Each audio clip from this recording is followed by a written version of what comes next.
Operation सिंदूर को लेकर जितने निचले स्तर की राजनीति और उसका राजनीतिक लाभ अगर लेने की कोशिश कोई कर रहा है तो वो कोई और नहीं, दुर्भाग्य है देश के प्रधानमंत्री कर रहे हैं।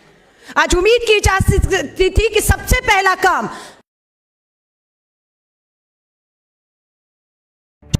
है, उनके परिवार शहीद का दर्जा मांग रहे हैं, उन्हें शहीद का दर्जा देना चाहिए था, उनके परिवारों के जख्मों पे मलहम लगाने का काम करना चाहिए था।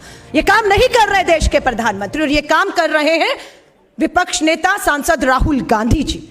आज इसी बात से भाजपा पूरी बौखला चुकी है कि क्यों राहुल गांधी जी पहलगाम के हमले के बाद एक नहीं दो बार उसी जम्मू कश्मीर में जाते हैं जहां पर आतंकियों ने हमला किया। एक नहीं 2 बार गए, जम्मू कश्मीर गए, पुंछ गए, कानपुर में हो, हरियाणा में शहीदों की पत्नियों को मिलते हैं, उन्हें विश्वास दिलाते हैं कि उनके साथ अन्याय हुआ है, उन्हें सम्मान मिलेगा। और यही भाजपा बौखलाकर कि राहुल गांधी जी कैसे उस गुरुद्वारे में पहुंच गए, कैसे उन 2 मासूम जुड़वा बच्चे जो शहीद हुए उनके स्कूल के बच्चों पर मानसिक तौर पर कितना कुछ असर हुआ है, उनको वो मिलते हैं। ये संवेदनशीलता है। सर्वदलीय बैठक 2 बार विपक्ष के दबाव में बुलाई गई, लेकिन क्या कारण है प्रधानमंत्री जी, आप दोनों सर्वदलीय बैठकों की अध्यक्षता करने से भागते रहे, और अभी भी जो मांग है कि सर्वदलीय बैठक बुलाइए उससे प्रधानमंत्री जी आप भाग रहे हैं।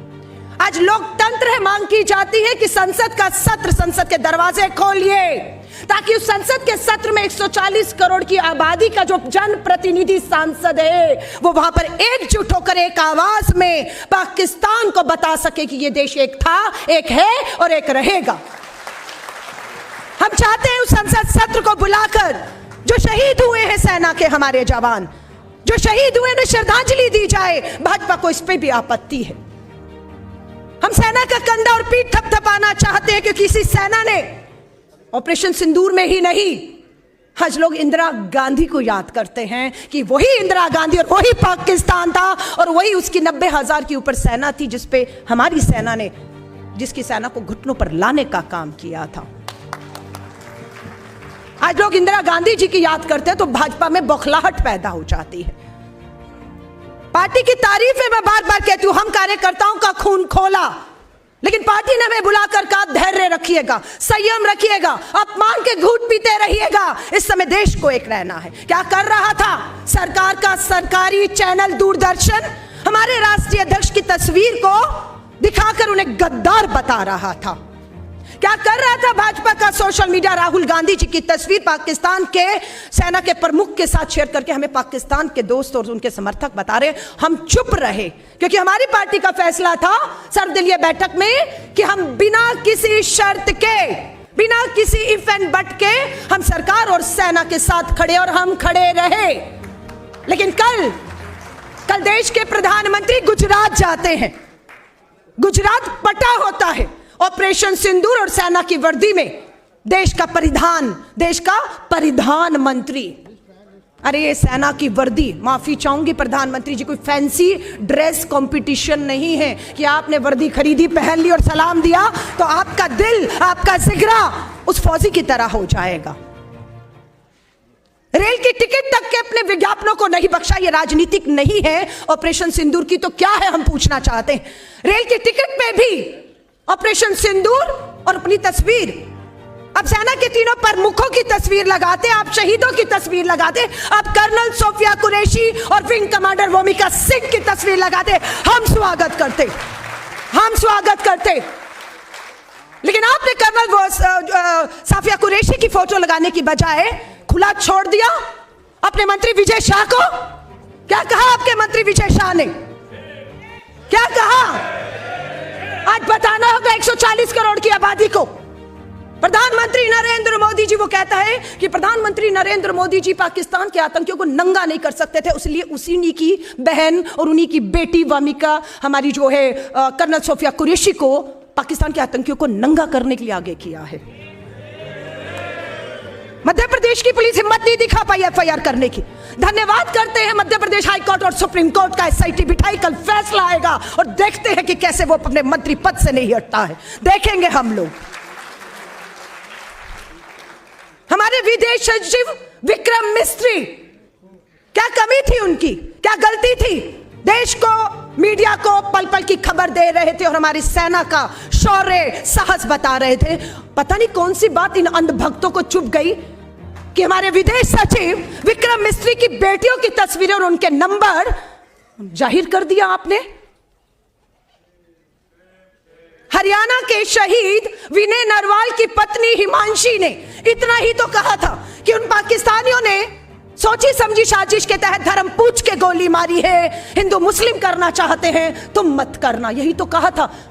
कितना अपमानित किया सोशल मीडिया पर, उसको कितना ट्रोल किया आपने। कोई कार्रवाई हुई? राष्ट्रीय महिला आयोग हरियाणा का देश का सो रहा है, ना विजय शाह पर जागड़ा। हरियाणा के रोहतक से राज्यसभा सांसद जागड़ा कहता है कि ये जो पहलगांव में गई थी, उनके पति को शहीद हो रही थी, उनमें अहिल्या बाई जैसा साहस नहीं था, जोश नहीं था, हिम्मत नहीं थी। वो कायर थी, पाकिस्तानी आतंकियों के सामने, AK-47 के सामने हाथ जोड़कर गिड़गिड़ा रही थी। शहीद की पत्नियों का अपमान करता है आपका सांसद जागड़ा, और प्रधानमंत्री मोदी जी आपके मुंह से उफ तक नहीं निकलती, कार्रवाई नहीं करते आप। अपमान कर रहे हैं आप बार बार। आपके कहने से इस्तीफा दे रहे होते तो उस तानाशाह ने इस्तीफा दे दिया होता। आज बात यह है कि वो तानाशाह अपनी इतनी उसमें आ चुका है कि वो इस्तीफा उसके लिए अब मायने ही नहीं रखता, जो संसद सत्र से मांग रहा है। आज पूरी देश की कांग्रेस सड़कों पर है। हम अब तक, जब तक युद्ध चल रहा था, हमने तय किया था राजनीति नहीं होगी, तो राजनीति नहीं हुई। लेकिन आज जब सीज फायर का आदेश देश पूछना चाहता है कि बताइए, अमेरिका के दबाव में, डोनाल्ड ट्रंप के दबाव में, ट्रेड की धमकी के नीचे झुककर अब आपने सीज फायर किया है या अपनी शर्तों पर किया? आज पूछना चाहता है देश, और ये लोकतंत्र के सवाल है। आज इन सभाओं का एक ही मकसद है, एक ही मकसद है, हम शहीदों को श्रद्धांजलि देंगे और शहीदों का मान सम्मान, शहीद का दर्जा। राहुल गांधी जी वादा करके आए हैं कि सरकार जब सत्र बुलाएगी तो विपक्ष के नेता के तौर पर बात रखेंगे। हम सेना के शौर्य को, सेना के शौर्य, सेना के साहस को, जैसे कर्नल रोहित चौधरी का खड़े हैं, लेकिन जो लोकतंत्र के सवाल खड़े हैं कि सीज फायर किन शर्तों पर हुआ, वो शर्तें लोकसभा के पटल पर प्रधानमंत्री जी बताना चाहिए कि क्या आपने पाक ऑक्युपाइड कश्मीर समझौते में वापस ले लिया? क्या आपने हाफिज सईद, क्या आपने दाऊद इब्राहिम, क्या आपने वहां के आतंकी जो 4 आए थे पहलगांव, जो अभी तक नहीं मालूम है, जिंदा है ये हमें मालूम है पर कहां है नहीं मालूम है, किन शर्तों पे सीज फायर किया? यूं ही आज देश इंदिरा गांधी जी को दोबारा याद नहीं करता कि इस देश को एक बार फिर से इंदिरा गांधी की जरूरत है। हम ही से नाम मांगे गए, लिखित में राष्ट्रीय अध्यक्ष को, राहुल जी को पत्र लिखा गया, अपने सांसदों के नाम दे दीजिए, विदेशों में भेजना है। हमने नाम दिए, हमारे सांसद, इंडिया अलायंस के सांसद विदेशों में पाकिस्तान को बेनकाब करने का काम कर रहे हैं। लेकिन देश में भी तो लोकतंत्र है, देश भी तो जानना चाहता है कि सच्चाई क्या है, क्यों सीज फायर किसके डर से झुककर किया है। तो मैं आप सबको कहूंगी, एकजुट रहिएगा। हमारा नेता श्री राहुल गांधी जी इस लड़ाई को फ्रंट से लड़ रहे हैं और उनके पीछे ताकत बनकर इन सवालों को लोकतंत्र में आपको तब तक उठाए रहना है जब तक लोकसभा का सत्र बुलाकर इस देश को इन उठते हुए सवालों के, ज्वलंत सवालों के जवाब नहीं दे दिए जाते। और जिन्होंने हमारी बहादुर बेटी और शहीद की पत्नियों का अपमान किया है, जब तक वो अपने मंत्री पदों पर बने रहेंगे तब तक आपको चैन से नहीं बैठना है। उम्मीद करती